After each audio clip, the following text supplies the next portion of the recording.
अच्छा सुनो, सब्सक्राइब करते वक्त ना घंटी बजा देना, ताकि जब मैं ऑनलाइन आऊँ तो तुम्हारे फोन की भी घंटी बजे।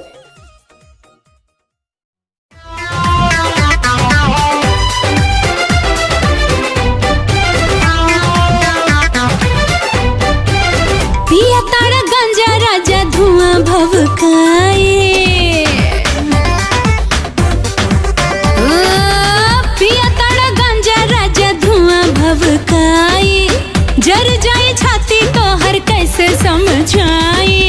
पिया तारा गंजा राजा धुआं भभकाए, जर जाए छाती तो हर कैसे समझाए। गांजा ताड़ी के लत ठीक नहीं खे, काम बाई नादानी के, लचीला मरन जवानी के, लचीला मरन जवानी के।